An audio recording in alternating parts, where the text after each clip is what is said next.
Hello everyone, welcome to Chemistry Academy. Yesterday, JEE Advanced 2024 was conducted, and as expected, the questions were pretty much from the syllabus and very much maintaining the limits of NCERT. हाँ, कुछ questions थोड़े से आपको लग सकते हैं कि technically in depth है, तो उन सभी बातों को डिस्कस करने के लिए here we are with paper 1 discussion. I hope आपको किसी भी तरह का कोई कंफ्यूजन इस डिस्कशन के बाद नहीं बचेगा, और अगर ऐसा हो तो do subscribe to our channel and drop a like when you leave the channel. आइए तो हम डिस्कशन स्टार्ट करते हैं. Let's discuss question one by one. There were 4 sections, 17 questions in all, and 60 marks of chemistry in paper 1. There were four sections, 17 questions in all, and 60 marks of chemistry in paper 1. So let's start with question number 1, जो sir के discussion के लिए है. हम इसी तरह से दोनों एक के बाद एक क्वेश्चन डिस्कस करते जाएंगे. तो आइए पहला क्वेश्चन सर स्टार्ट करेंगे. So we are starting with section 1 and this section contains 4 questions. Each question has 4 options. Only one of these 4 options is correct. There is marking of +3 and -1. So starting with the first question. The first question is based on gaseous state. Mains में तो gaseous state था नहीं, लेकिन JEE advance में ये पहला question gaseous state का है. A closed vessel contains 10 gram of ideal gas X at 300 Kelvin, which exerts 2 atm pressure at the same temperature. 80 gram of another ideal gas Y is added to it and the pressure becomes 6 atm. The ratio of root mean square velocities of X and Y at 300 Kelvin is. So partial pressure, क्योंकि initially केवल X gas है, तो pressure of gas X is equal to number of moles of gas X into RT by V. And when we have added the other gas, we can write that the total pressure is the sum of partial pressure of gas X and gas Y. So that is equal to 6 atm. And if we subtract the partial pressure of gas X, we'll get that the partial pressure of gas Y is equal to 4 atm. तो X gas का pressure जो है वो 2 atm है, Y gas का pressure जो है वो 4 atm है. If we write Px upon Py, that is equal to half, and PV is equal to nRT by V. From there, RT by V is common. So pressure is directly proportional to number of moles. The masses of the two gases X and Y is given. The mass of gas X is 10 gram and that of Y is 80 gram. So if we simplify, we are getting that the molar mass of gas Y upon molar mass of gas X is equal to 4. Right? If we know the ratio of molar mass of gas Y and gas X, then we can write that the ratio of root mean square speed. So root mean square speed is under root 3 RT by capital M. Temperature दोनों conditions में same है, R is constant, so we can write that URMS of gas X upon URMS of gas Y is equal to under root of molar mass of gas Y upon molar mass of gas X. ये ratio हमें पता है 4, so under root of 4 is equal to 2:1. So इसमें answer जो आ रहा है वो that is D option is coming as answer. Moving to question number 2. At room temperature, disproportionation of aqueous solution of in situ generated nitrous acid. So what is the meaning of in situ? In situ means in the natural or original place, right? Nitrous acid is stable only in dilute and cold aqueous solutions. When the solution is concentrated and or when we raise the temperature, it is unstable and it will disproportionate. On disproportionation, nitrous acid will be converted into nitric acid and nitric oxide gas. तो nitric acid जो है HNO3 is the strong acid. In water it will be 100% dissociated. It will form H3O plus ion and NO3 minus ion. So let us look at the option. The first option is H3O plus, NO3 minus and NO. So A option is correct. A will be the answer for question number 2. Question number 3, जैसा कि expected था कि इस साल chemistry in everyday life में से questions आने चाहिए. है ना। सो पहला ही क्वेश्चन पेपर 1 में जो हमें मिल रहा है वो केमिस्ट्री इन एवरीडे लाइफ से मिल रहा है। एस्पार्टेम, ओके, ये हमें किस पर्टिकुलर क्वेश्चन, किस पर्टिकुलर कंपाउंड के बारे में बोल रहा है? Aspartame which is an artificial sweetener is a dipeptide. Dipeptide मतलब 2 अमीनो एसिड्स आपस में कंबाइन हुए हैं। अब एस्पार्टेम का जो नाम दिया है उसमें ए बी या सी डी किस में से ऑप्शन लेना है? इसका आंसर छुपा हुआ है एस्पार्टाइल फिनाइल एलनीन मिथाइल एस्टर। ठीक, अब यहाँ एक आपको फिनाइल एलानाइन भी दिया है और एस्पार्टिक एसिड भी दिया है। डाइपेप्टाइड है, 2 अमीनो एसिड है, ये मेंशन्ड है। सवाल है कि कौन सा amino acid should be the N terminal, which amino acid should be the C terminal. ये एग्जैक्ट चीज, एग्जैक्ट स्ट्रक्चर यस एनसीईआरटी में ऑलरेडी गिवन है। ठीक, वो मैं आपको दिखा दूं कि एनसीईआरटी में ये कहाँ गिवन है। ये एनसीईआरटी में केमिस्ट्री इन एवरीडे लाइफ में एस्पार्टेम, ठीक, यहाँ पर आपने देखा होगा ये पूरा स्ट्रक्चर दिया है। देखिए N terminal amino acid aspartic acid होता है और उसके बाद फिनाइल एलनीन होता है। ठीक, एन याद रखने का वाला पहला पॉइंट इसमें यही था कि एन टर्मिनल कौन है और सी टर्मिनल कौन है। तो ये अमीनो एसिड आपको एन टर्मिनल मतलब जिसका NH2 फ्री हो वहां प्रेजेंट होना चाहिए, और फिनाइल एलानिन जिसका COH एंड में फ्री रहेगा वहां होना चाहिए, राइट। अब ये C और D जो 2 ऑप्शंस हैं, यहां पर आप देखें ये फिनाइल एलानिन जो है एन टर्मिनल अमीनो एसिड दिया है, सो ये ऑप्शन आपको देखते ही रिजेक्ट कर देना है। ठीक, डी पर आप आइए। डी में अगर हम देखें तो इन्होंने यस फिनाइल एलानिन को सी टर्मिनल साइड पर यूज करा है, बट ये जो एस्टर है ये एस्पार्टिक एसिड का बनाया हुआ है, जबकि नाम भी सजेस्ट कर रहा है और अभी मैंने आपको एनसीईआरटी का पेज भी दिखाया। एस्टर जो होता है वो इस साइड यानी कि फिनाइल एलानिन का मिथाइल एस्टर होता है। तो डी भी आप ऑप्शन रिजेक्ट कर देंगे। अब आइए आप ए और बी में से किस ऑप्शन को सिलेक्ट करेंगे? आप में से कई लोगों ने यहां पर RS चेक करके हो सकता है करा हो, which is quite a good approach, but it won't work much because ये भी S आ रहा है, ये भी S, एज पर दिस ये बोथ S ही आएंगे, यहां भी ये दोनों S आ रहे हैं। इससे क्वेश्चन सॉल्व नहीं होगा। क्वेश्चन बहुत ही fundamental, very important point that the peptide linkage uses the carboxylic end which is alpha to NH2। देखिए जो एस्पार्टिक एसिड है ये एसिडिक अमीनो एसिड है और यहाँ 2 COH हैं, एक COH NH2 से जस्ट नेक्स्ट कार्बन पर अल्फा पर प्रेजेंट है और एक उससे नेक्स्ट आगे के कार्बन पर मतलब NH2 के रिलेटिव बीटा पोजीशन पर प्रेजेंट है। पेप्टाइड लिंकेज अल्फा COH का इस्तेमाल करता है, तो दोनों में ही aspartic acid is on the N terminal. बहुत बढ़िया। नाउ द पॉइंट इज कि किसने अल्फा का यूज करा है। इस वाले पर आइए, ऑप्शन ए को हम अगर देखें तो ये NH2, ये alpha COH, but alpha COH is not used for the amide linkage और द पेप्टाइड लिंकेज। ये देखिए ये कौन सा COH इस्तेमाल करा है, कौन सा एसिडिक ग्रुप इस्तेमाल करा है, beta. So this is not the peptide linkage which will be used for dipeptide formation. ये देखते ही हमारा A ऑप्शन एलिमिनेट हो जाता है, ये नहीं होना चाहिए। Just to confirm the final answer, यहाँ हम दोबारा ये काम करके देखें। ये देखिए एस्पार्टिक एसिड और ये है इसका अल्फा COH, राइट, और ये CH2COH, ये CH2COH, ये एक्स्ट्रा।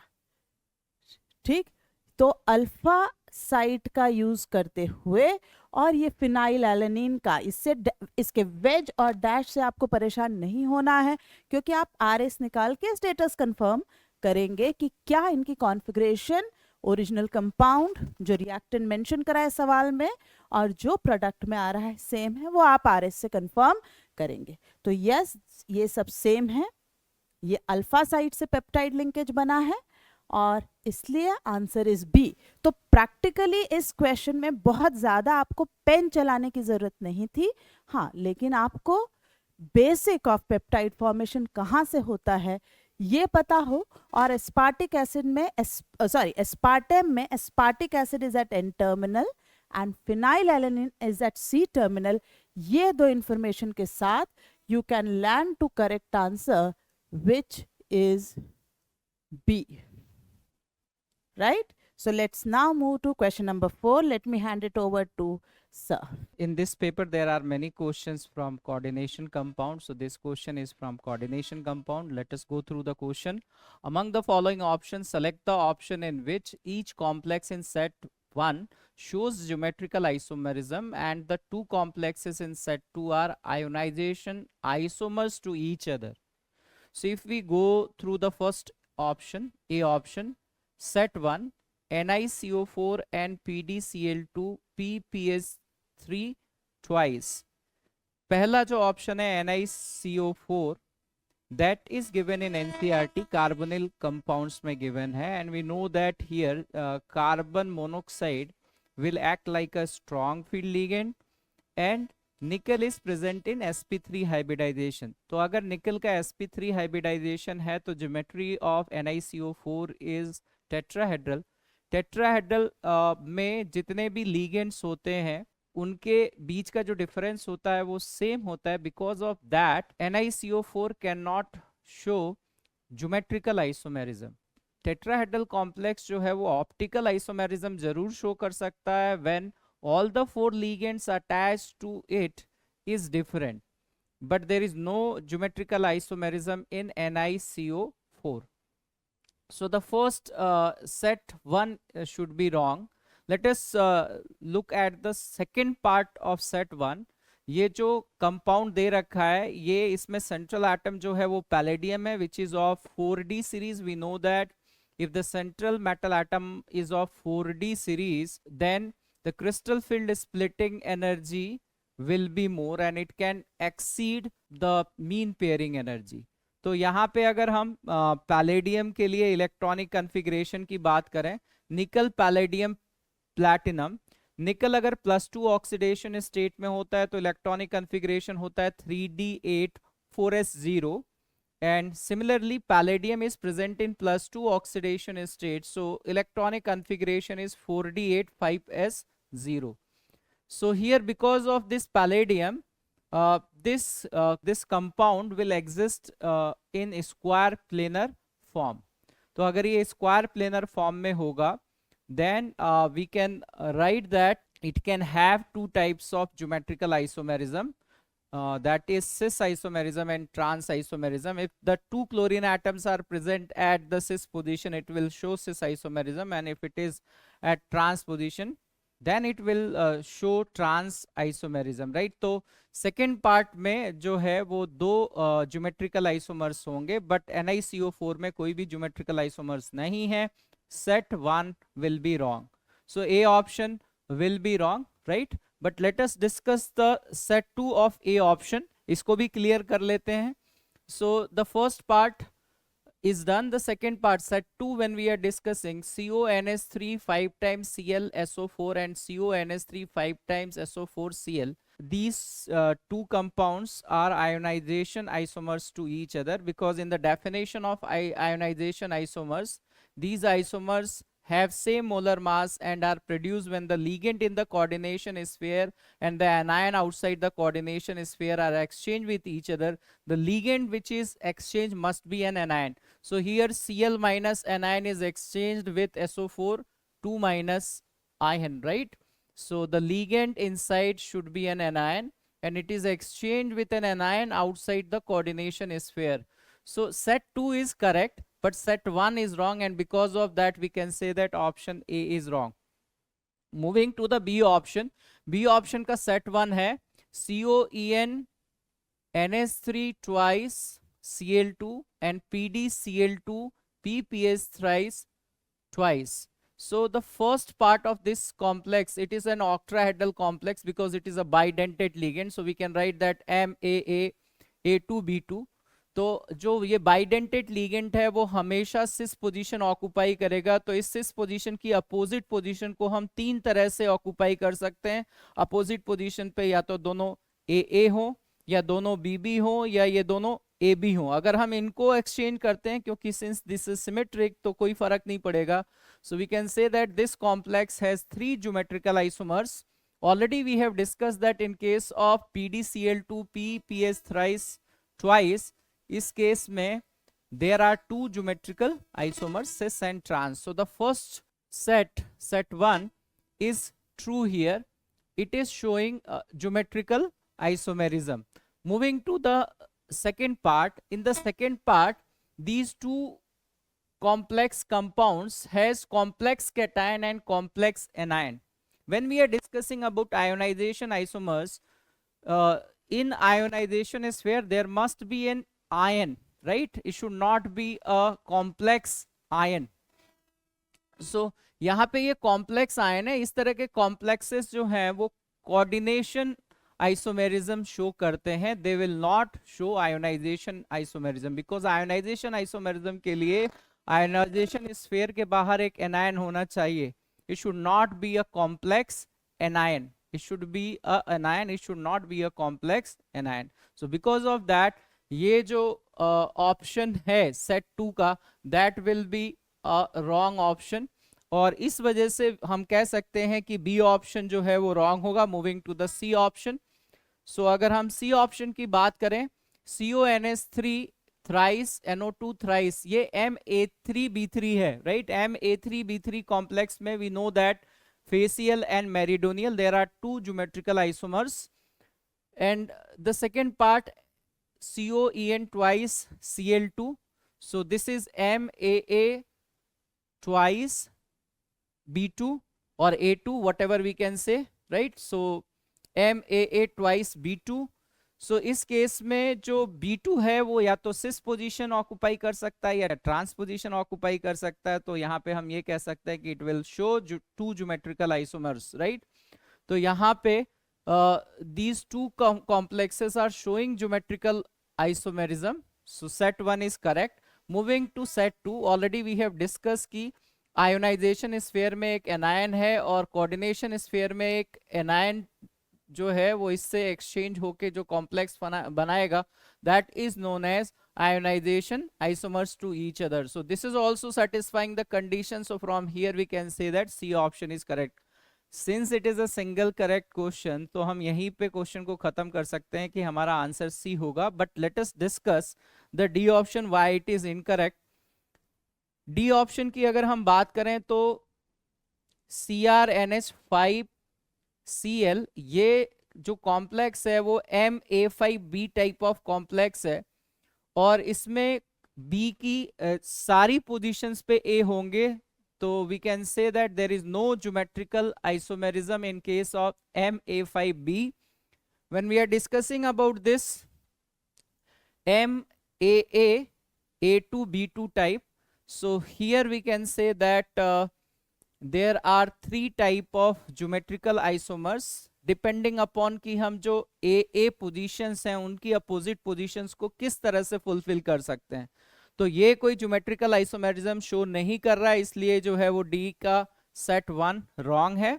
अगर हम सेट 2 की बात करें तो डेफिनेटली सेट 2 में यहाँ पे वाटर मॉलिक्यूल जो है वो आयनाइजेशन स्फीयर के Cl माइनस आयन से एक्सचेंज हो रहा है। इस तरह के आइसोमेरिज्म को हम हाइड्रेट आइसोमेरिज्म कहते हैं। It is not ionization isomerism, because in ionization isomerism the ligand which is coming outside should be an anion. यहाँ पे वाटर मॉलिक्यूल आ रहा है, ये आयोनाइजेशन जैसा है लेकिन आयोनाइजेशन नहीं है, it is hydrate isomerism, right? So we can say that in question number 4 पहले ऑप्शन में सेट 1 फॉल्स है, सेट 2 ट्रू है।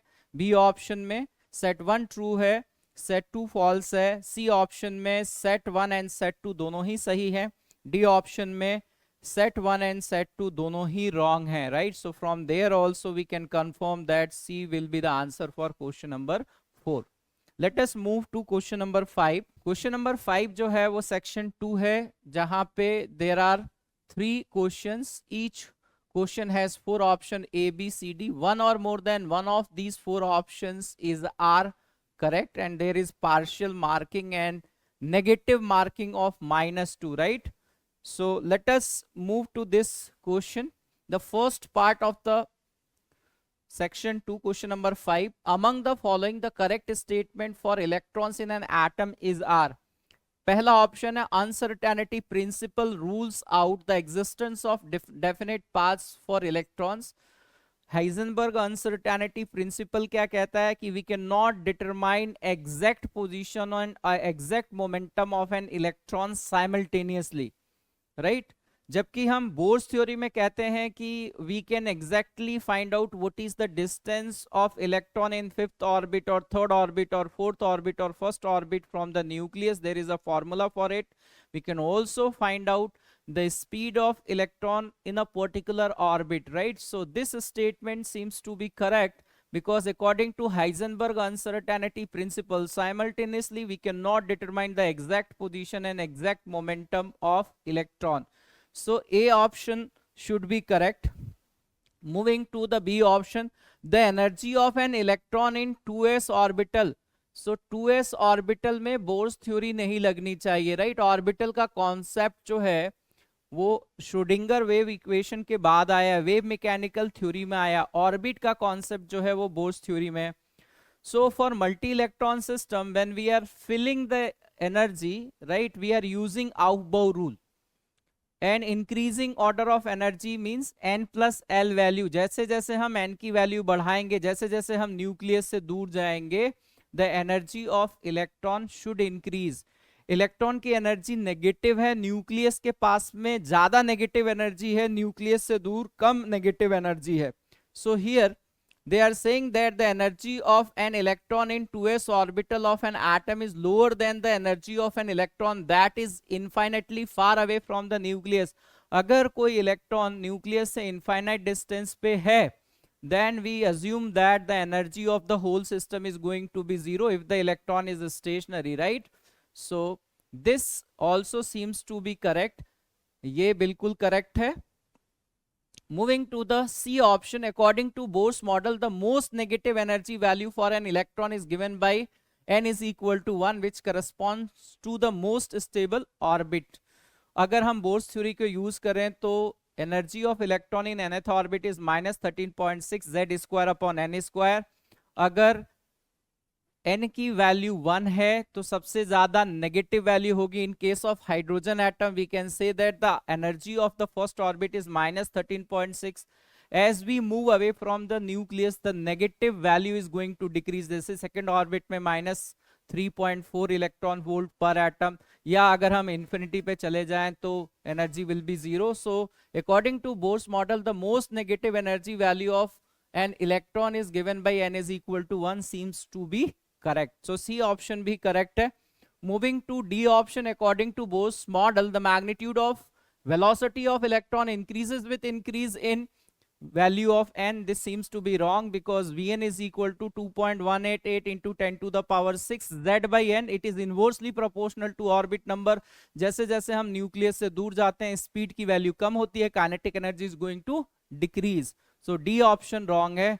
So for question number 5 we can say that the answer should be A, B and C. So question number 6 is covering the name reaction cumene hydroperoxide synthesis of phenol. Reaction of isopropyl benzene with O2 followed by the treatment with H3O plus forms phenol and a byproduct P. आइए इस particular reaction को हम लिख कर देखें कि ये क्या है. हमसे कहा जा रहा है isopropyl benzene. Isopropyl benzene is also known as cumene. Atmospheric oxygen when reacts with isopropyl benzene, then this cumene hydroperoxide is formed in the reaction condition. इसकी रिएक्शन जब H3O प्लस से हम कराते हैं, यूजुअली हम डाइल्यूट H2SO4 का इस्तेमाल करते हैं, तो यहाँ rearrangement होता है. This particular cumene hydroperoxide undergoes rearrangement and we get two products, एक phenol and another thing we get is acetone. तो ये दो प्रोडक्ट्स यहाँ बनेंगे। यहाँ क्वेश्चन में मेंशन है treatment with H3O plus forms phenol and a by product P, तो acetone is our by product P। Reaction of P with 3 equivalents of chlorine, ये है हमारा P, और अब इस P को हमें रिएक्ट करने को कहा जा रहा है विथ क्लोरीन। तो acetone with 3 equivalents of chlorine, alpha halogenation देखने को मिलेगा। अल्फा हेलोजनेशन से वी विल हैव CH3COCCl3, ये कंपाउंड बनेगा। आइए वापस देखते हैं। तो with 3 equivalents of chlorine gives compound Q। ये जो हमारा ट्राई हेलो एसीटोन बना है इसका नाम Q रखना है। Treatment of Q with calcium hydroxide produces compound R and calcium salt, तो जो सॉल्ट बनेगा वो S रहेगा और दूसरा कोई कंपाउंड बन रहा है जिसे R कहा जा रहा है। ट्रीटमेंट किससे लेना है हमें? कैल्शियम हाइड्रोक्साइड से। ये अगेन एक इंपॉर्टेंट नेम रिएक्शन है। कौन सी नेम रिएक्शन है वो हम देखें। इस पर्टिकुलर को ट्रीट किया गया है विथ कैल्शियम हाइड्रोक्साइड, है ना, इसको Q नाम दिया गया था।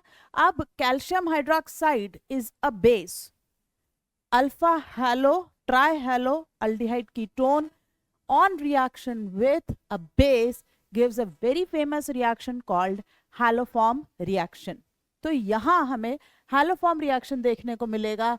OH माइनस अटैक, पाई ओपन पाई क्लोज, CCl3 माइनस हटेगा, but the net product that we will obtain is CH3CO as calcium hydroxide is the base।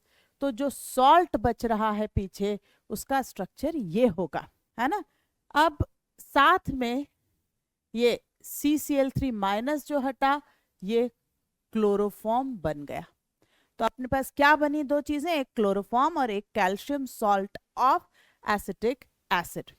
इन दोनों के नाम हम पीछे से वापस एक बार कॉपी कर लें। ट्रीटमेंट ऑफ Q, R जो है वो हेलोफॉर्म है और कैल्शियम सॉल्ट जो है वो S है।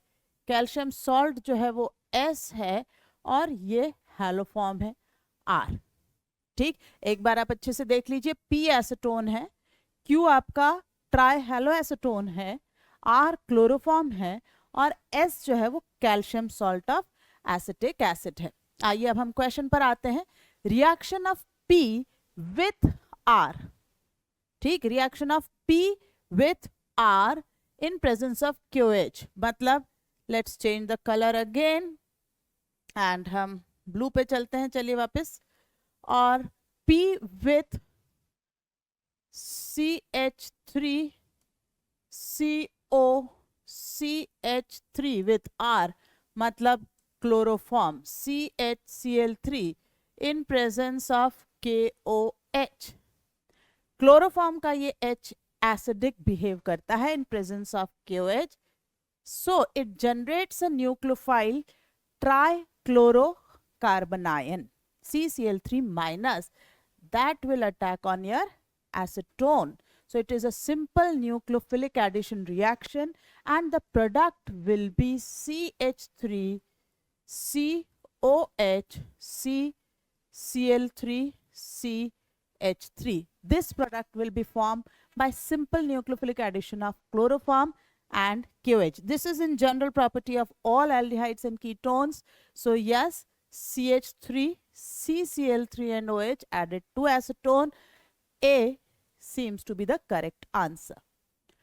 Reaction of R अभी हमने देखा is chloroform with oxygen in presence of light gives phosgene। This is again कहाँ पर? एनसीईआरटी में ये चीज आपको कहाँ दी हुई है? जहां पॉलीहेलो कंपाउंड अल्काइल हैलाइड चैप्टर्स में डिस्कस्ड है, वहां आपको ये चीज बिल्कुल मिलेगी। Chloroform if left in light and air forms a poisonous compound called phosgene, and due to formation of this phosgene only chloroform का use as anesthesia has been banned। तो ये पॉइजनस कंपाउंड ऑक्सीजन और air की presence में बनता है. That is why chloroform is stored in dark coloured और wax coated bottles with slight addition of ethanol. So this statement is absolutely correct कि R with oxygen in the presence of light gives poisonous phosgene gas. So B is also right answer. C. Q reacts with aqueous NaOH to produce CCl3CH2OH and CCl3CONA. ऐसा लग रहा है जैसे Cannizzaro reaction करवा रहा है, कुछ उस तरीके का प्रोडक्ट इन्होंने दिया है. पर क्या ये यहाँ बन सकता है? आइए चेक करते हैं. ये हमसे कह रहा है Q से ये रिएक्शन लीजिए. Let's search where is our Q. Q ये रहा. ओके, Q की रिएक्शन NaOH से करवानी है. तो Q है हमारा CH3COCCl3. अब अगर इसमें मैं NaOH मतलब OH माइनस ऐड करूं, क्योंकि बेस कहीं से भी आए, चाहे वो कैल्शियम हाइड्रोक्साइड का आए या वो NaOH का आए, अगर ये इस तरीके से ऐड होगा तो यहाँ आपको SNAE रिएक्शन देखने को मिलेगी. OH and CCl3 and ultimately it is CH3COO minus and chloroform. ठीक, ये CCl3 minus immediately will take this acidic H. तो हमें एसिटेट और क्लोरोफॉर्म मिल रहा है, जबकि ये बोल रहा है कि CCl3CH2OH और CCl3CONA बनना चाहिए. So this C option is incorrect.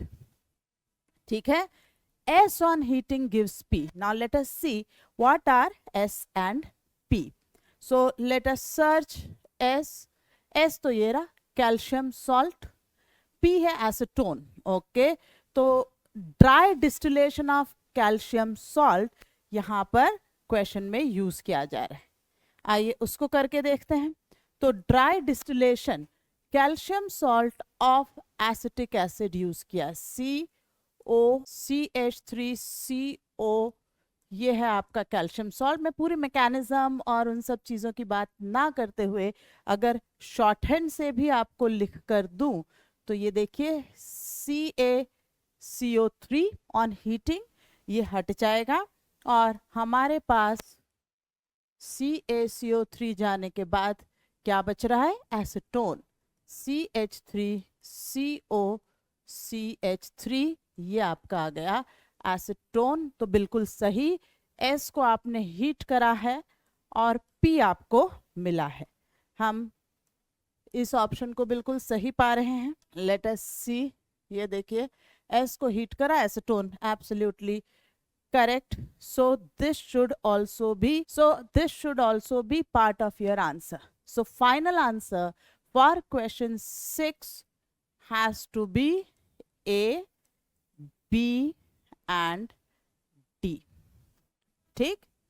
Let's move to next question. Question number 7. Question is from chemical bonding. The option in which at least 3 molecules follow octet rule is R. So it's a multi-correct question and we know that octet rule जो है वो hydrogen follow नहीं करता. Hydrogen will always follow duplet rule. तो hydrogen की वजह से हम ये नहीं कह सकते कि ऑक्टेट रूल को फॉलो नहीं कर रहे हैं. आप जेडी ली पढ़िए, राइट, एनसीईआरटी के एग्जांपल्स देखिए. They have mentioned that NH3 molecule is following octet rule. So in NH3 molecule nitrogen is following octet rule but hydrogen is following duplet rule. ठीक है. So moving to the first option, A option, we know that carbon dioxide, carbon के outermost में 4 electrons हैं and because of sharing of electrons with oxygen, carbon is following octet rule, oxygen is also following octet rule, so CO2 molecule will follow octet rule. In case of C2H4, carbon should follow octet rule, right, because hydrogen will always follow duplet rule. तो यहाँ भी हम देखें कि carbon के outermost में 4 electrons हैं and 4 electrons वो शेयर कर रहा है. तो carbon, both carbon atoms are following octet rule. So C2H4 molecule is also following octet rule. NO is an odd electron molecule, right? So NO में nitrogen जो है उसके आउटर मोस्ट में 7 इलेक्ट्रॉन्स है. If we are going to check about NO, it does not follow octet rule because nitrogen के outermost में 7 electrons है, 5 इसके पास है और 2 इलेक्ट्रॉन उसने ऑक्सीजन से शेयर किया है. It is also mentioned in NCERT that NO2 and NO, these are odd electron molecules which do not follow octet rule. तो हम ये कह सकते हैं कि जो NO है वो ऑक्टेट रूल को फॉलो नहीं कर रहा है. HCl के केस में हाइड्रोजन ड्यूप्लेट को फॉलो करेगा और क्लोरीन जो है वो ऑक्टेट रूल को फॉलो करेगा. Right, so we can say that A option में 3 मॉलिक्यूल्स हैं जो ऑक्टेट रूल को फॉलो कर रहे हैं and that's why A should be the answer. Since it is multi correct, will check the B option. B option में NO2 molecule है, ozone है, HCl है एंड H2SO4 है. NO2 does not follow octet rule because nitrogen has 7 electrons in outermost orbit. It's a odd electron molecule. So NO2 is not going to follow. But in case of ozone, ozone का ये structure है जिसमें सारे oxygen atom जो है octet rule को follow कर रहे हैं. So ozone molecule will follow octet rule. In case of HCl, already we have discussed that hydrogen is following duplet and chlorine atom is following octet rule. In case of sulfuric acid, this is the actual structure. Right, so the sulfur is extending the octet rule. इस sulphur के outermost में अगर हम देखें तो sulphur के outermost में 6 electrons होते हैं और 6 बॉन्ड वो बना रहा है, तो 6 extra electron it is going to share. So will say that यहाँ पे वैलेंस इलेक्ट्रॉन सल्फर के पास जो है वो 12 हैं, तो sulphuric acid is not going to follow.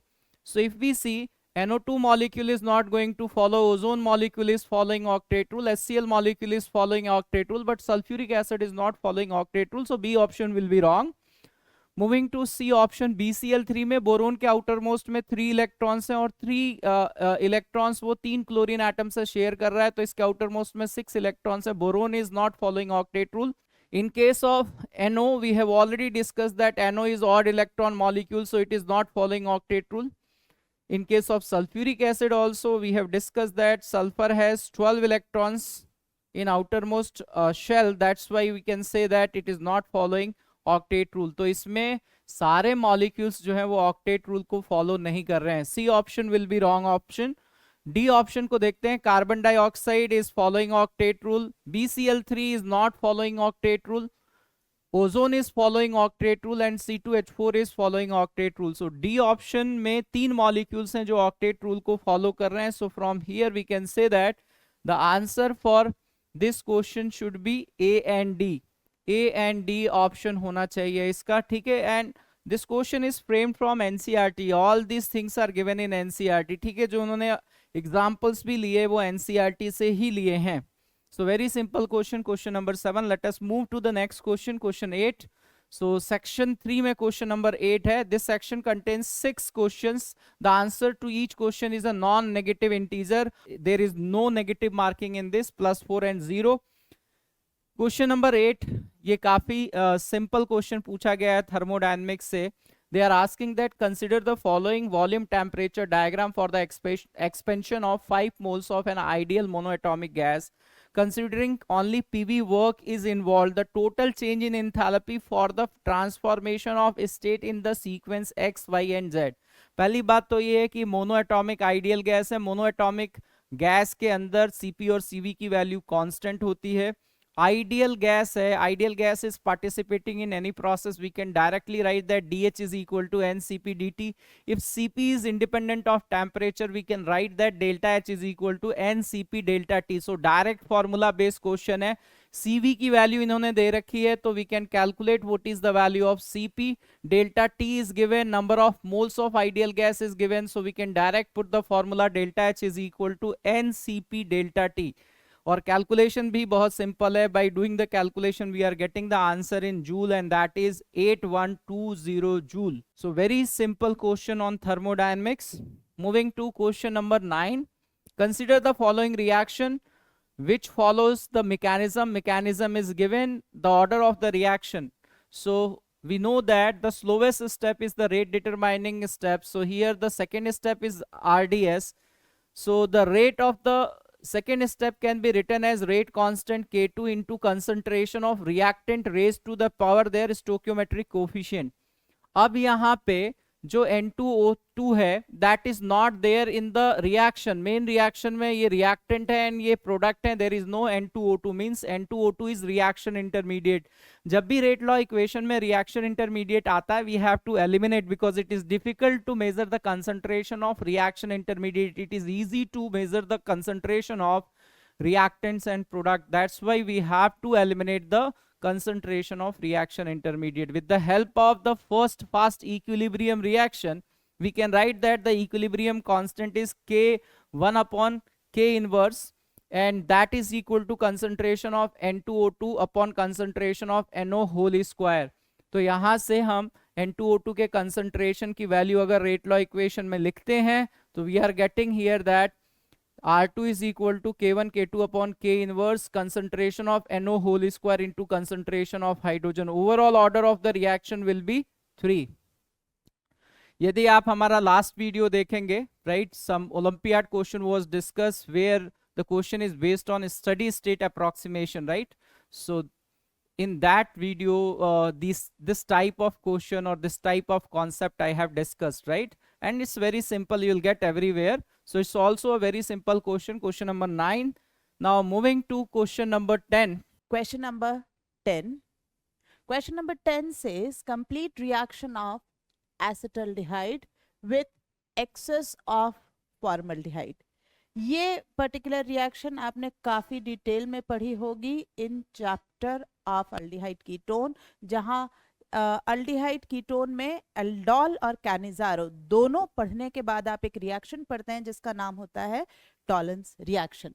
सबसे पहले हम इस रिएक्शन को समझें कि एसिटल्डिहाइड हमारे पास है और एक्सेस ऑफ फॉर्मल्डिहाइड, तो हम पहले 3 फॉर्मल्डिहाइड के साथ in presence of NaOH whether it is dilute or concentrated aldol will take place till you have alpha H।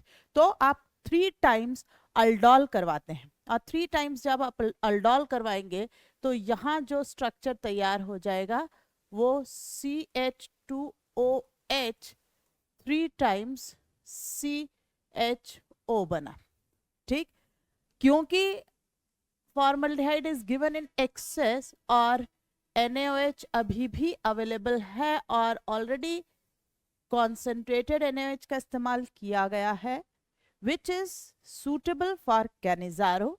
अब इस पर्टिकुलर अल्डिहाइड में भी अल्फा H नहीं है और फॉर्मल्डिहाइड में भी नहीं है, सो अब यहाँ क्रॉस्ड कैनिजारो नामक रिएक्शन होगी।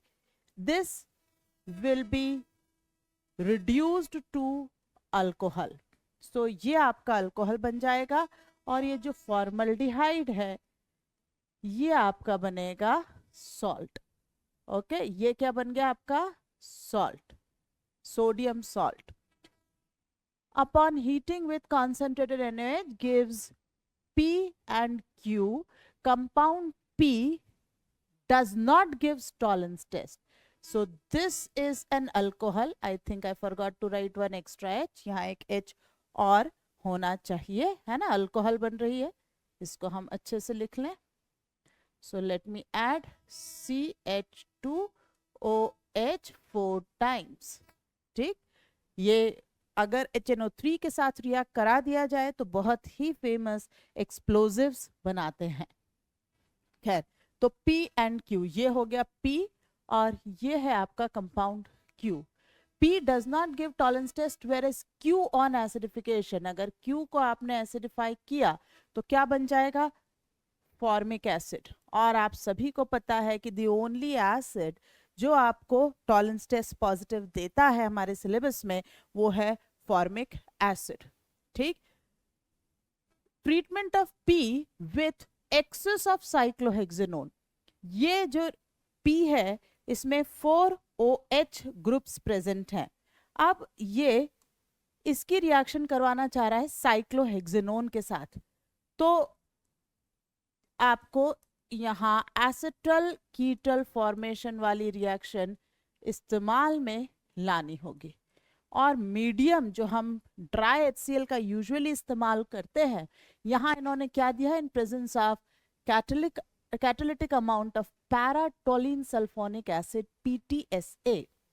Purpose of this entire, just take it as an alternative of H2SO4, paratoluene sulphonic acid का आपको इससे ज़्यादा कोई और डिफरेंट यूज करने का मतलब नहीं है. सो ये PTSA. ओके, और आपको साइक्लोहेक्सेनोन ऑलरेडी एक्सेस में दिया है, तो हमें जितने यूज करने हैं, तो 2 OH एक कार्बोनिल पर ऐड होते हैं. हमारे पास 4 OH है, एक कार्बोनिल यहाँ ऐड होगा, एक इस साइड. अब ये इस साइड उस साइड से आप परेशान ना हो, क्योंकि ज्योमेट्री स्क्वायर प्लेनर नहीं है, ये sp3 टेट्राहेड्रल ज्योमेट्री है, तो अल्टीमेटली ये टेट्राहेड्रल ज्योमेट्री में अरेंज रहेंगे. तो प्रोडक्ट हमारा क्या बनेगा?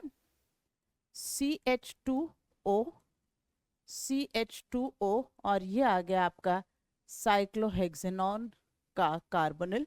यहाँ पर ये देखिए, ये इस पर बन गया है आपका एसिटल लिंकेज. ठीक, सिमिलरली यहाँ पर भी आप आ जाइए, CH2, CH2, ये ऑक्सीजन और ये साइक्लोहेक्सेनोन. ठीक, क्वेश्चन क्या पूछा है? ये R इसका नाम मेंशन है, sum of number of methylene groups. ठीक है, तो सबसे पहले यहाँ पर मिथिलीन ग्रुप्स हमें देखने हैं. ठीक, और दूसरा है ऑक्सीजन एटम्स इन R. तो number of methylene groups in R is equal to 1, 2, 3, 4, 5, 6, 7, 8, 9, 10, 11, 12, 13 and 14. ये आपका आया 14. And oxygen atoms, number of O atoms in R, ये तो आपको सीधे सीधे दिख रहे हैं 4. ठीक, और इन दोनों का सम हमसे पूछा हुआ है, तो आंसर जो होगा it should be 18. Absolutely clear, इस क्वेश्चन का आंसर होगा 18. यहाँ आपने अल्डिहाइड कीटोन चैप्टर की बहुत ही इंपॉर्टेंट रिएक्शन टॉलेंस रिएक्शन आ गई, जो अदरवाइज ऑलमोस्ट हर दूसरे तीसरे साल पूछी जाती है. एसिटल फॉर्मेशन रिएक्शन इस्तेमाल की गई है, और एक बेसिक की मिथिलीन ग्रुप आप किसे कहेंगे. जल्दी में अगर कोई ये गिनाया तो उसका सवाल गलत हो जाएगा. ठीक, आइए बढ़ते हैं नेक्स्ट क्वेश्चन नंबर 11 पर सर डिस्कस करेंगे. Again a question. So it is again a question of coordination compound. तो इस पेपर 1 में काफ़ी क्वेश्चन है coordination compound से. Among these carbonyls, metal carbonyls, the total number of species isoelectronic with NiCO4. So isoelectronic means same number of electrons. So we can calculate that in NiCO4. NiCO4 में number of electrons अगर हम calculate करें तो निकल का atomic number दे रखा है 28, carbon के पास 6 इलेक्ट्रॉन्स और ऑक्सीजन के पास 8 इलेक्ट्रॉन्स. तो टोटल CO में 14 electrons. So if we try to calculate 28 plus 4 times of 14, that is equal to 84.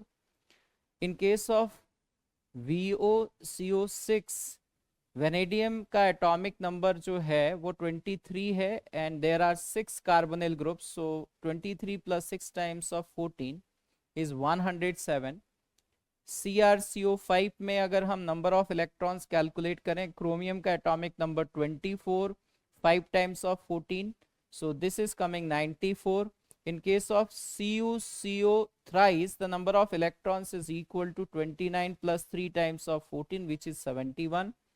इसी तरह से हम MnCO5 में नंबर ऑफ इलेक्ट्रॉन्स कैलकुलेट करें तो 25 plus 5 times of 14, which is 95. In case of FeCO5, it is 26 plus 5 times of 14, which is equal to 96. Or COCO3 3 minus, since there is 3 extra electron taken by this cobalt, so we can write that 27 is the atomic number because of 3 electrons taken plus 3 times of 14, which is equal to 72. In case of CrCO4 4 minus, the number of electrons is 24 plus 4 because 4 negative charge is there, plus 4 times of 14, that is equal to 84. So CrCO4 4 minus has the same number of electrons as that of NiCO4. IrCO3 number of electrons is 77 plus 3 times of 14, which is equal to 119. So same number of electrons is there only in CrCO4 4 minus. So answer for this question will be 1.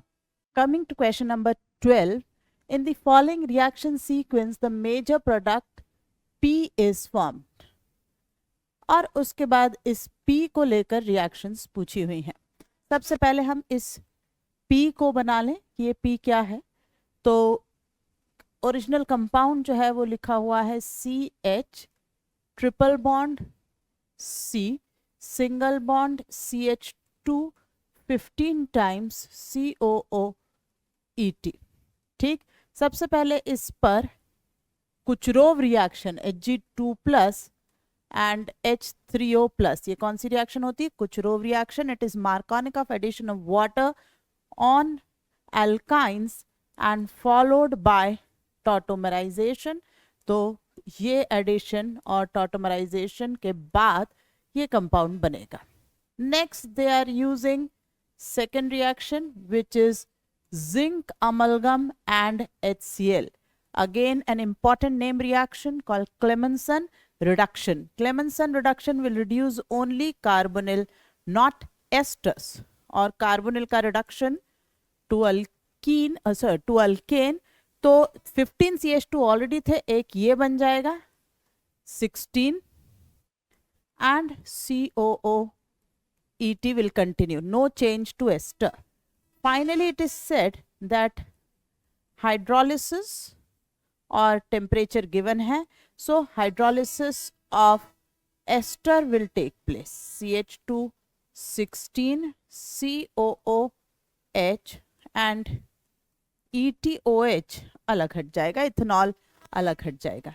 सो ये आपका हो गया structure for P.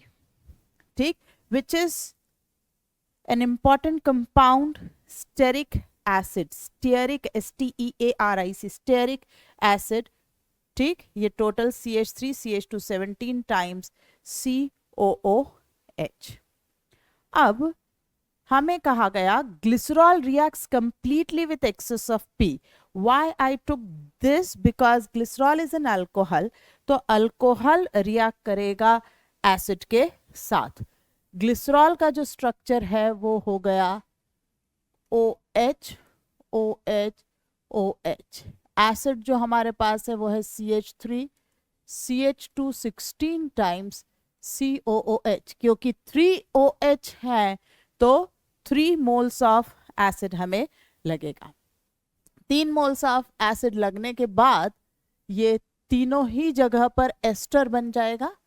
CO CH2 16 times CH3 O CO CH2 16 times CH3 O CO CH2 16 times CH3. ये आपका बन गया glycerol की ester. ठीक, अब इस एस्टर को in the presence of an acid catalyst to form Q. तो ये एस्टर आपकी Q है. Reaction of Q with excess of NaOH followed by treatment with CaCl2 yields calcium soap R. Again यहाँ से ये जो सोप वाली फॉर्मेशन पूरी ग्लिसरॉल से जो लाइन शुरू हुई है, इसकी पूरी डिटेल फिर आपको केमिस्ट्री इन एवरीडे लाइफ में लेकर जाएगा. और वहाँ ये सोप्स करके जो एक पूरा टॉपिक दिया हुआ है, एग्जैक्ट वही की वही रिएक्शन यहाँ यूज करिए. देखिए अभी हम जहां पर थे स्टेरिक एसिड है ना, ग्लिसराइल एस्टर. ये देखिए ये ग्लिसराइल एस्टर यही तो हम बनाए हैं अभी तक. क्यू हमारा यही है. Excess of NaOH, excess of NaOH से आप यूज कर रहे हैं. ये देखिए आपका सोडियम स्टेरेट बन जाएगा. Soaps are the detergent use since long, है ना. Soaps used for cleaning purpose are sodium or potassium salt of long chain fatty acids. Example stearic acid. ये stearic acid पूछ लिया गया है. Oleic and palmitic acid. Soaps containing sodium salts are formed by heating fat that is glyceryl ester or fatty acids with aqueous sodium hydroxide solution, and the reaction is also very famous called saponification reaction. ठीक, तो first step मुझे यहाँ पर लाया गया है. आइए बढ़ाते हैं. तो दिस वाज आवर एसिड. ठीक, अब इसकी रिएक्शन से हम यहाँ तक आ गए थे. इसका नाम मैं एक बार दोबारा ले लूं, क्यू है ना, और क्यू को अब रिएक्ट करना है NaOH से. So this is Q. Now it is made to react with excess of NaOH. तो ग्लिसरॉल आपका फ्री हो जाता है और ये जो पूरा पार्ट है ये हो जाएगा C17H35, ये देखिए, एंड COONA. हमें 3 मॉलिक्यूल्स ऐसे तैयार होंगे और ऑफ कोर्स ग्लिसरॉल हम फ्री कर देंगे. ठीक, ये आपका बन गया है salt, sodium salt of stearic acid, जो सोप की तैयारी है. लेकिन अभी इसकी ट्रीटमेंट हमें कहा गया है कि आप यूज करिए विथ CaCl2. तो C17H35 COONA को जब CaCl2 से इस्तेमाल से रिएक्ट करवाते हैं तो बेसिकली ये कहाँ की रिएक्शन है? एनसीईआरटी में कहाँ गिवन है? जहां हार्ड वाटर के साथ सोप्स जब हम यूज करते हैं तो हार्ड वाटर में CaCl2 होता है और ये जो आपकी सोप है उसके साथ ये रिएक्ट करके स्कम बनाता है, जिसे कैल्शियम सोप भी कहा गया है. COO whole twice Ca. तो ये जो स्कम होता है इसी को हम यहाँ कैल्शियम सॉल्ट कह रहे हैं. तो हार्ड वाटर के अंदर जो सोप में लेदर फॉर्मेशन का फेलियर है, कि फेल हो जाता है, नहीं बनती है, that is due to this particular compound formation. ये एक स्टिकी चिपचिपा सा कंपाउंड होता है और इसकी वजह से आपको सोप जब हार्ड वाटर के साथ यूज करेंगे तो झाग या फ्रॉथ का अपीयरेंस देखने को नहीं मिलेगा. ठीक, अब इस रिएक्शन को हम बैलेंस करते हैं. इसके 3 मोल्स हैं तो मैं यहाँ लिखूंगी कि 3/2 moles of scum will be produced. हमसे क्वेश्चन में यही पूछा है कि reaction of Q with excess NaOH followed by treatment with CaCl2 yields calcium soap R. Quantitatively, starting with 1 mole of Q, the amount of R produced in grams. तो इसके 1 मोल से इस पर्टिकुलर इसको R कहा गया है, कितने मोल्स तैयार होंगे. बट आंसर ग्राम्स में पूछा है, not moles. How much gram of R will be obtained. So as you can see our reaction is already balanced in that format.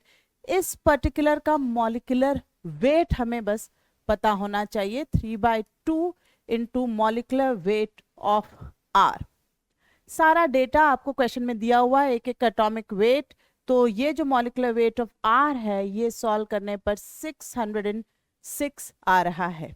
So solving it 3/2 into 606, answer जो है वो 909 grams आएगा. ठीक, so answer is 909 grams. ये 909 grams. So starting with 1 mole of Q, the amount of R produced will be 909 grams. Let's move to question number 13. Sir. So this is also a question from complex compound. Among the following complexes, the total number of diamagnetic species. So the first one here, this is neutral ligand. So manganese is present in +3 oxidation state. अगर manganese +3 oxidation state में है तो इसका electronic configuration क्या होगा? Manganese atom का electronic configuration है 3d5 4s2, and from here if 3 electrons are missing, then we can write that the electronic configuration of Mn3+ is 3d4. Ammonia is a strong field ligand, so we can say that in octahedral complex, crystal field splitting energy should be greater than mean pairing energy, and from there if we fill 4 electrons in T2G, there are 2 unpaired electrons, so the substance will be paramagnetic. The second is MnCl6 3-, इसमें भी manganese +3 में है तो electronic configuration same होगा. For manganese plus 3, we should write that the electronic configuration will be 3d4 4s0. Manganese का electronic configuration है 3d5 4s2. अगर 3 electron अगर हम उससे निकाल दें तो इलेक्ट्रॉनिक कन्फिग्रेशन में 4 इलेक्ट्रॉन d ऑर्बिटल्स में आएंगे. Since Cl is a weak field ligand, we can say that crystal field splitting energy is less than mean pairing energy, and from there if we fill 4 electrons, सब में पहले एक एक electron fill करेंगे, so there will be 4 unpaired electron. This substance is also paramagnetic. Moving to the third option, Fe F6 3 minus, iron plus 3 में present है. यहाँ पे आयरन का electronic configuration is 3d6 4s2. ये जो है वो वीक फील्ड लिगेंड है F minus. So crystal field splitting energy is less than mean pairing energy. यहाँ पे 5 इलेक्ट्रॉन है. Delta not is less than mean pairing energy. तो पहले हम एक एक इलेक्ट्रॉन सारे ऑर्बिटल्स में फिल करेंगे. This is T2g and this is EG orbital. So there are 5 unpaired electron. This substance will be paramagnetic. In case of COF6 3 minus, cobalt जो है वो +3 ऑक्सीडेशन स्टेट में है. कोबाल्ट का इलेक्ट्रॉनिक कन्फिग्रेशन 3d7 4s2 है. अगर cobalt +3 oxidation state में है तो 3d6 3d में 6 इलेक्ट्रॉन्स आएंगे. F minus weak field ligand है. So crystal field splitting energy is less than mean pairing energy. तो पहले हम सारे d ऑर्बिटल में एक एक इलेक्ट्रॉन फिल करेंगे, फिर पेयरिंग होगी. Again we are getting here 4 unpaired electrons, and because of that this substance is also paramagnetic. In FeNH3 6 3 plus, strong field ligand होने की वजह से we can say that crystal field splitting energy is greater than mean pairing energy. Iron +3 oxidation state में iron का electronic configuration 3d6 4s2 +3 में it will be 3d5 4s0. 5 electrons हैं, तो definitely there will be an unpaired electron in this, and because of that this substance will be paramagnetic. COEN thrice 3 plus, it is a bidentate ligand. Coordination number will be 6, and this ligand is supposed to be a strong field ligand. Cobalt +3 में है. electronic configuration 3d6 4s0, and since it is a strong field ligand, delta naught is greater than mean pairing energy, and now will fill EG orbital में कोई भी electron नहीं जाएगा. T2g orbital में 6 electrons जाएंगे, और ये सारे इलेक्ट्रॉन्स जो हैं वो पेयर्ड हैं. So the substance is diamagnetic. तो ये जितने भी सब्सटेंस थे इसमें ये सारे सब्सटेंस पैरामैग्नेटिक हैं. They are asking about the number of diamagnetic substances. Only one substance is diamagnetic. So the answer for this will be 1. Moving to section 4. This section contains 4 match list set. Each set has 1 multiple choice question. Each set has 2 lists, list 1 and list 2. There is also negative marking, +3 and -1.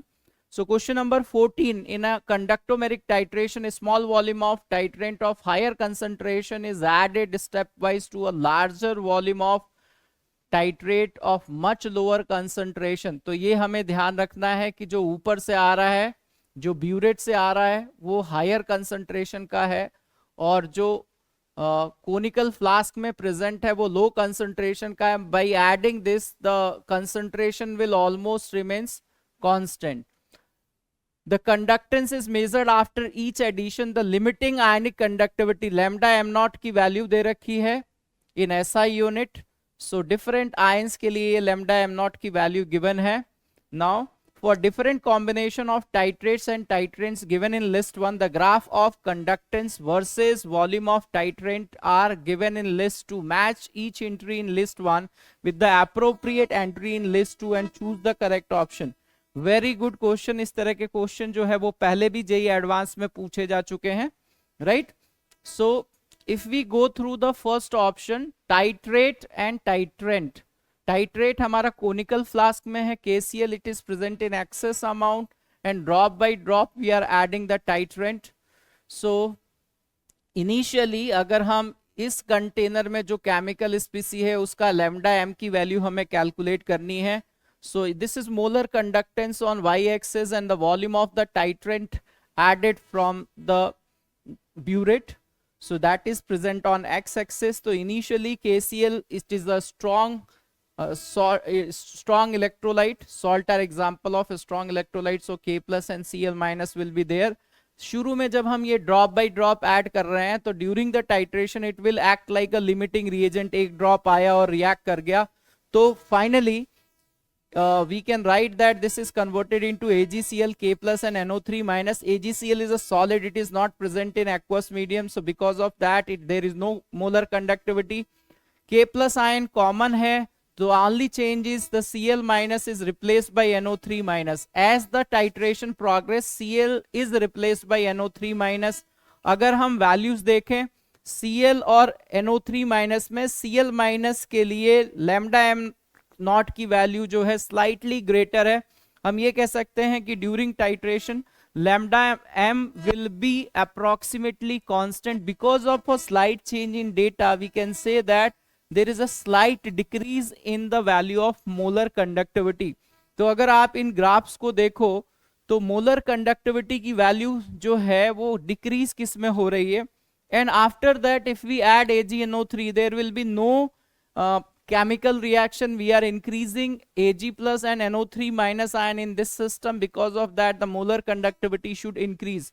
तो पहले decrease करनी चाहिए और फिर increase करनी चाहिए. इन दोनों में यहाँ भी डिक्रीज हो रही है लेकिन यहाँ ज्यादा डिक्रीज हो रही है. The slope is more, here the slope is very small.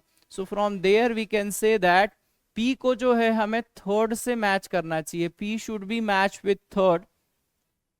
और अगर इन ऑप्शंस को देखें और हमें अगर कॉन्फिडेंस हो कि हमारा ये पहला ऑप्शन एग्जैक्टली करेक्ट होगा तो आगे क्वेश्चन को सॉल्व करने की जरूरत नहीं है. यहीं से हम बता सकते हैं कि आंसर सी होना चाहिए. लेट अस कंफर्म कि हमारा जो सी ऑप्शन है वो बाकी ऑप्शन से मैच कर रहा है कि नहीं कर रहा है. Right. So again if we discuss Q part, यहां पे हमें ध्यान देना है कि टाइट्रेट और टाइट्रेंट चेंज हो गया है. If we reverse it, titrate हमारा जो है वो AgNO3 है और टाइट्रेंट जो है वो KCl है. So again this is present in excess amount and this is coming drop by drop. So this will act like a limiting reagent. तो पहले सिस्टम में Ag प्लस और NO3 माइनस है और हमने जब KCl ऐड किया तो system is converted into AgCl, K plus and NO3 minus. AgCl is a salt which is in solid state. There is no conductivity of this due to this solid. So NO3 minus ion is common. We can say that Ag plus ion is replaced by K plus ion.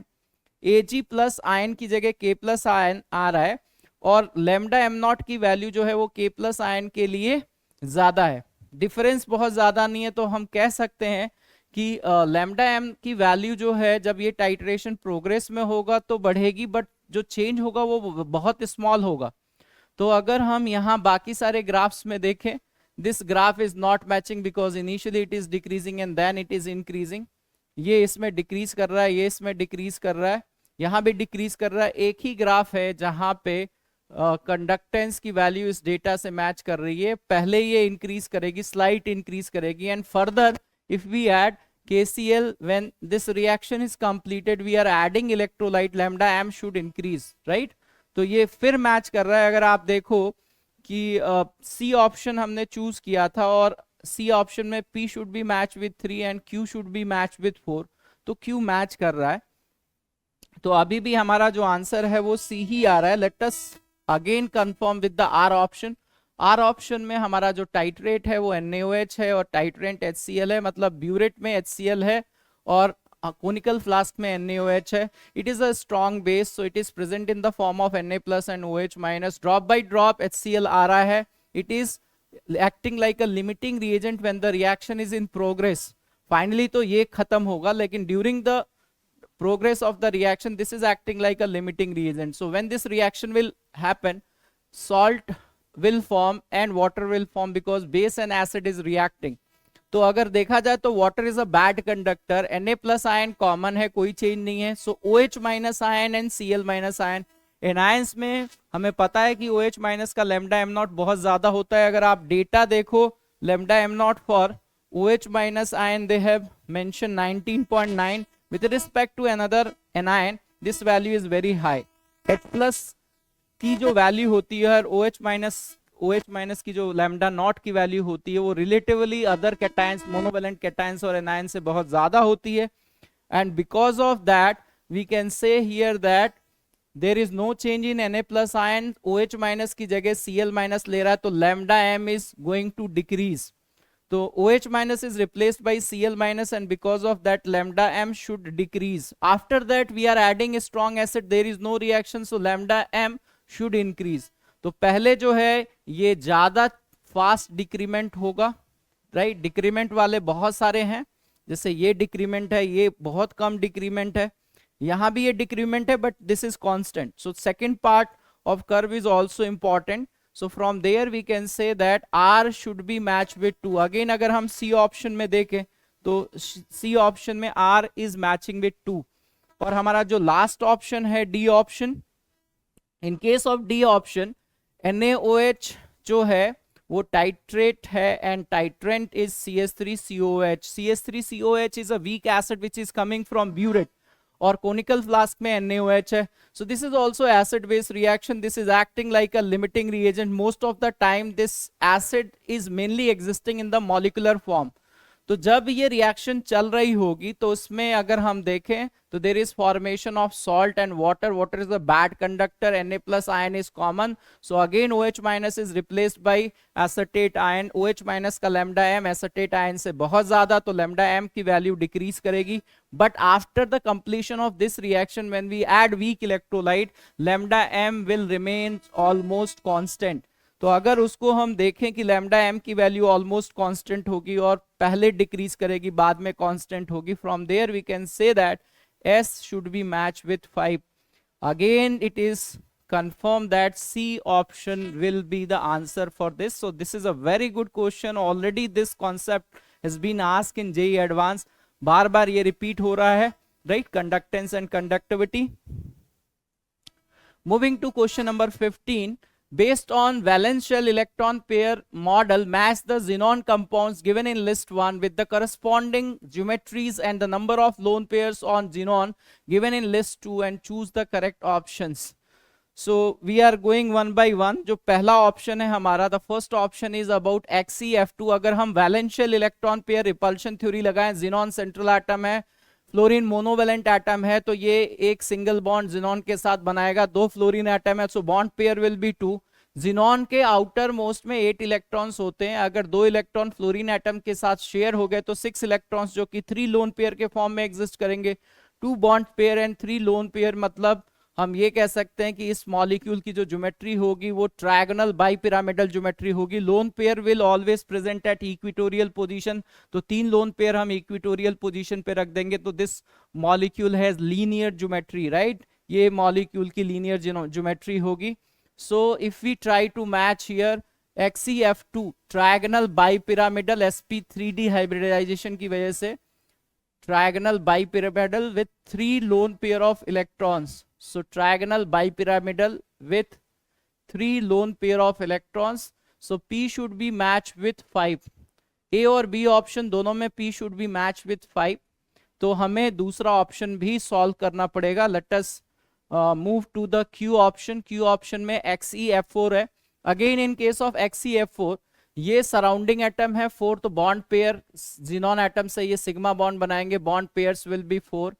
Xenon के outermost में 8 electrons हैं, 4 electrons sharing कर रहे हैं, तो 4 electrons unpair lone pair के form में होंगे. So there are 2 lone pair of electrons. So total if we add bond pair and lone pair तो 6 होंगे, and from there we can say that it has sp3d2, मतलब octahedral geometry होगी इसमें. And in case of octahedral geometry अगर 2 lone pair हैं तो opposite positions पे रखें, ट्रांस पोजीशन पे रखें. So from there will get that square planar shape होना चाहिए इस मॉलिक्यूल का, 2 लोन पेयर होने चाहिए, राइट. एंड sp3d2 मतलब octahedral. So octahedral and 2 lone pair of electron should be there. So Q should be match with 3. Q should be matched with 3. यहीं से हमारा आंसर आ गया कि B आंसर होगा. Let us confirm this with the R and S option. R S option से इसको confirm कर लेते हैं. So in case of XeO3 xenon के आउटर मोस्ट में 8 इलेक्ट्रॉन्स हैं और ऑक्सीजन एटम जो है वो डबल बॉन्ड बनाता है, तो 6 जिनॉन के एटम्स जो हैं वो ऑक्सीजन एटम से शेयर हो रहे होंगे और 2 इलेक्ट्रॉन्स लोन पेयर के फॉर्म में एग्जिस्ट करेंगे. So if we draw the structure, it has tetrahedral structure with 1 lone pair, right. So from here we can say that in case of XeO3 tetrahedral होगा with 1 lone pair, so XeR should be matched with 2. अगर हम यहाँ पे देखें B हमारा answer आ रहा था, ये R को सेटिस्फाई कर रहा है, R should be matched with 2. Moving to the S option, XeO3F2.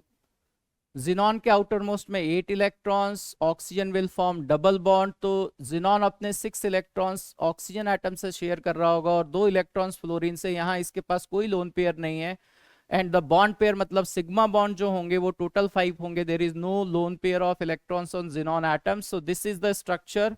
ये जो है वो ट्रायगोनल बाई पिरामिडल स्ट्रक्चर है with no lone pair of electrons. So S should be match with 4. Again it is satisfying the condition. तो answer तो पहले ही आ गया था, लेकिन हमने बाकी ऑप्शंस को भी फाइनलाइज कर लिया कि ये गिवन ऑप्शंस मैच कर रहे हैं या नहीं. सो this is about question number 15. हम कह सकते हैं ये पी ब्लॉक का क्वेश्चन है या केमिकल बॉन्डिंग का क्वेश्चन है. तो अभी तक जितने भी पेपर 1 में क्वेश्चन आए, या तो वो केमिकल बॉन्डिंग या पी ब्लॉक से थे या वो कोऑर्डिनेशन कंपाउंड से थे. ठीक है. So moving to the next question, question number 16 and 17 is from organic chemistry, and so madam will discuss it. So question number 16, it is a long question. We have to solve each and every step. List 1 contains various reaction sequences and list 2 contains the possible product. Match each entry in list 1 with the appropriate entry in list 2 and choose the correct option. ठीक, आइए start करते हैं. सो सबसे पहले P को check किया जाए. P में हमारे पास इनिशियल कंपाउंड साइक्लोहेक्सीन दिया है. ये जो 1 2 3 4 है, हम इसे सिर्फ 1 2 3 4 लिखे. रिएजेंट यहाँ पर मेंशन है. सो ओजोन, ओजोनोलिसिस इस्तेमाल किया. ये CHO. Second reagent is aqueous NaOH. कौन सी रिएक्शन आ गई? ये अल्डोल की गई है. और अल्डोल रिएक्शन में एक साइड का अल्फा H हटकर दूसरे CHO पर अटैक होगा and the product should be this CHO, right. Next is ethylene glycol. Ethylene glycol, और ये पेपर 1 में थोड़ी देर पहले ही हमने PTSA है ना, paratoluene sulphonic acid, which can be use for acidic medium of for acetal formation. तो CHO, ये इथिलीन ग्लाइकॉल ने मास्किंग कर दी हमारे अल्डिहाइड पार्ट की. उसके बाद दिया है BH3H2O2 NaOH.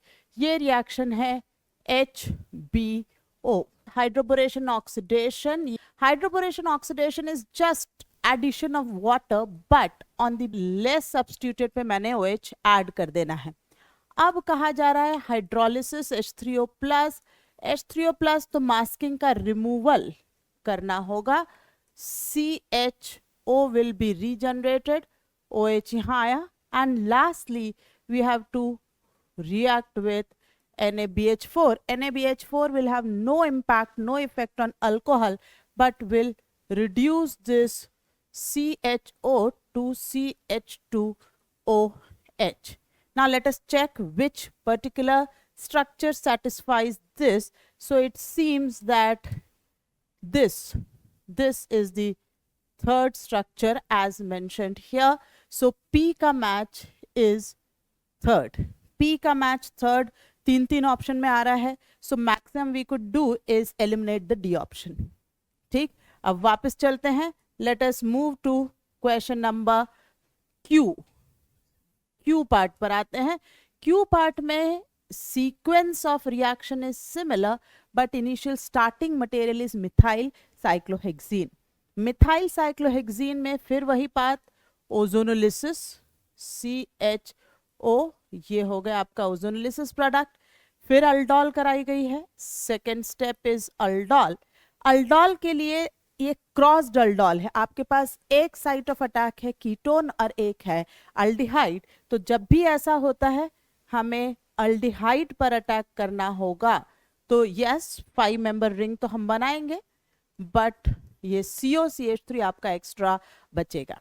Again masking step number 3rd is masking ethylene glycol, then it is HBO, that is reaction has to be done on less substituted site per addition of OH.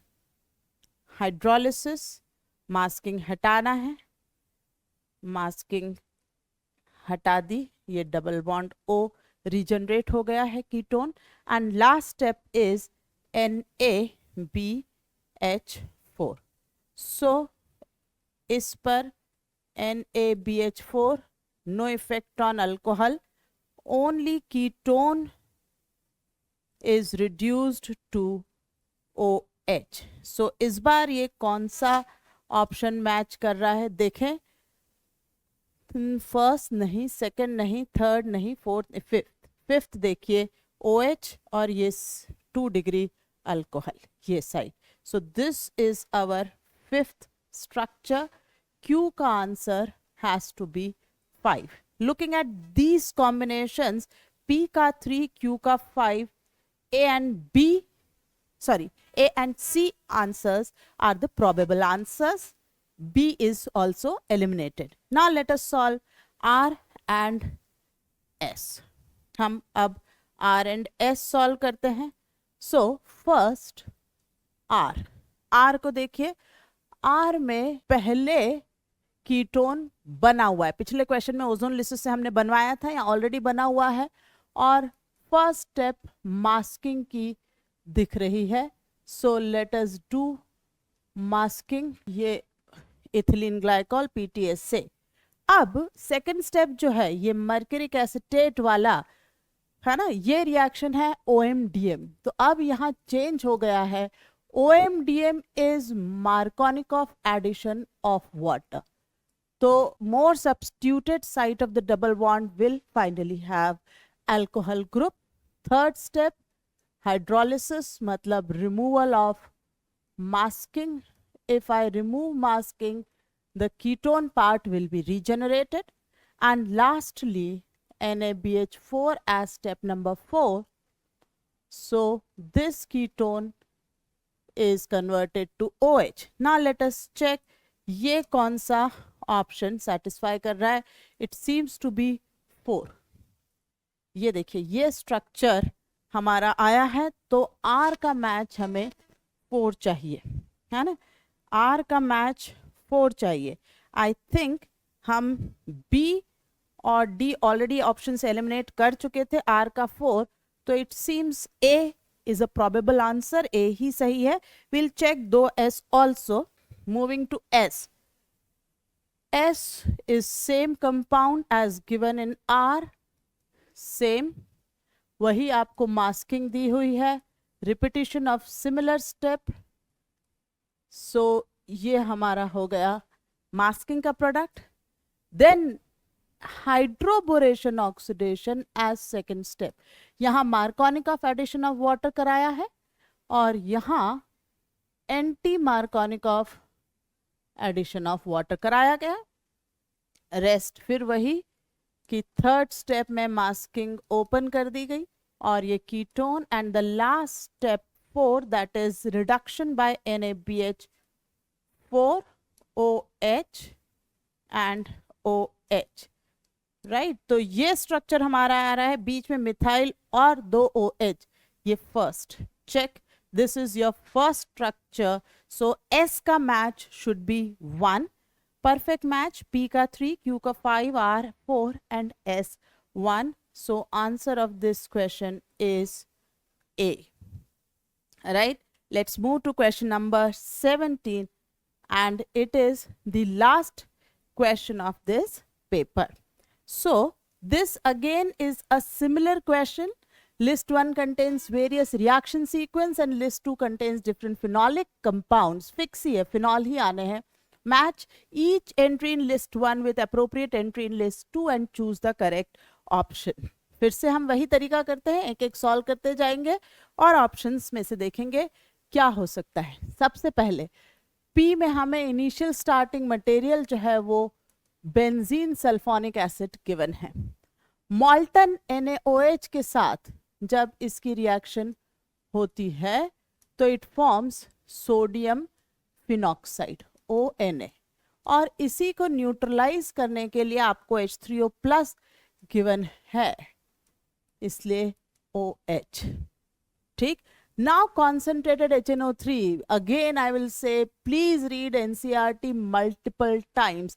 Exact this step, that if phenol is treated directly with HNO3, we get a very famous compound 2,4,6 trinitrophenol, yellow color compound called picric acid, right? So let us match 3, है ना. Picric acid जो है वो option 3 के तौर से दिया हुआ है, सो P का match has to be 3, and if P का मैच इज टू बी 3, हम A और B ऑप्शंस एलिमिनेट कर सकते हैं कि आंसर C और D में से कुछ होना चाहिए. Okay, let us move to Q. Q पर बढ़ते हैं. Q में हमारा स्टार्टिंग मटेरियल इज नाइट्रोबेंजीन, और उसमें सबसे पहले ही हमें nitrating mixture NM is nitrating mixture concentrated HNO3 plus concentrated H2SO4 दिया हुआ है. रिजल्ट क्या होगा?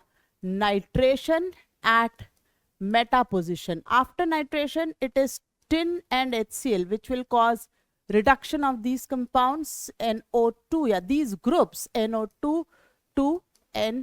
अब स्टेप नंबर 3 क्या है? Step number 3 is NNO2 HCl 0 to 5, और this forms diazonium chloride. दोनों ही NH2 groups will be converted to diazonium chloride. Then it is number 4, water. Diazonium salts when treated with water, so N2 group is displaced by OH. This compound is formed. And lastly, again nitrating mixture use किया गया है for the reaction. So as in the part 1 I already told that अगर एक OH है और आपने concentrated HNO3 डाला तो सभी जगह OH आता है. So here I have 2 activating groups, so definitely this is even more reactive than the one given in P.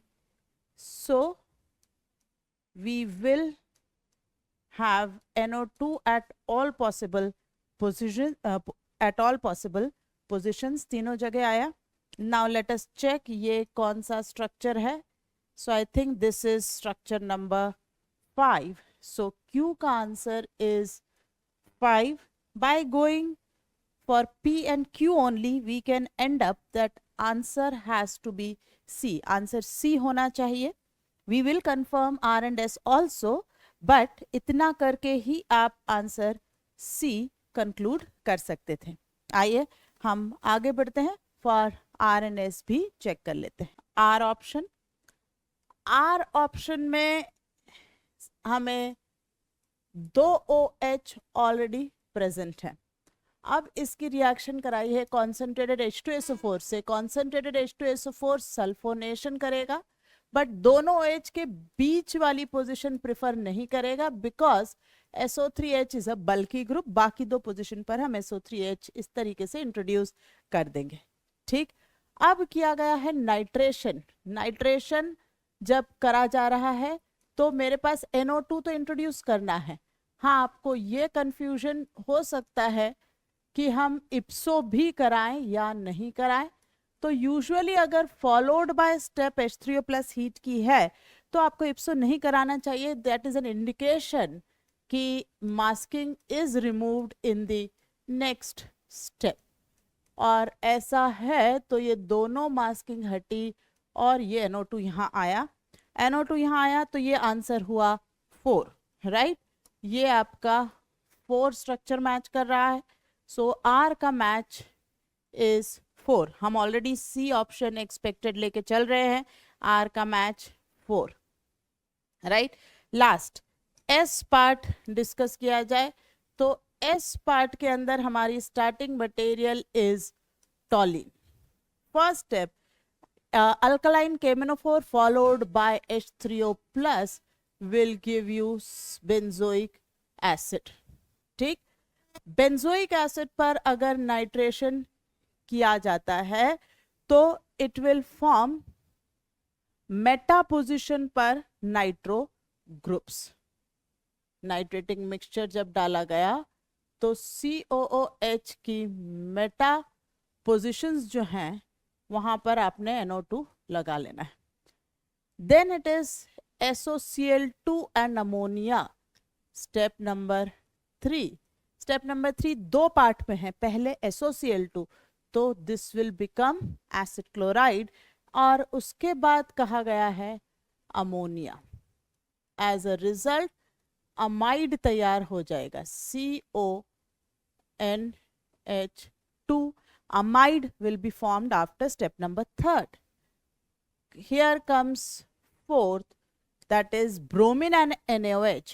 Hoffman bromamide reaction. NH2 step down reaction है. या amide हटकर आपके पास प्राइमरी अमीन बनता है विद अ कार्बन लेस. ये 4th. Now it is NNO2 plus HCl, तो diazonium 5th and followed by 6th NH2 disonium and water, as we have already discussed in option P and Q somewhere, that Q NNO2 followed by water step की phenol बन जाएगा. So let us draw the structure. NO2 NO2 and OH. That seems to be first. ये आपका first वाला structure देखिए दिखाई दे रहा है. सो एस का मैच इज फर्स्ट. एस का match is first. So answer for question number 17 is C. Right. इसी के साथ हमारा पेपर 1 ऑफ JEE एडवांस 2024 का डिस्कशन पूरी तरह से खत्म होता है. Paper 2 we'll upload soon, most probably by end of the day today. Right? So अगर आपको ये वीडियो पसंद आया हो तो drop the like before you leave our channel, and in case if you haven't subscribed to our channel yet, आप जाने से पहले हमारे चैनल को जरूर सब्सक्राइब करें and share about our channel and application with your family and friends. So see you again in the next discussion of paper 2 JEE Advanced 2024. Till then, take care. Bye bye.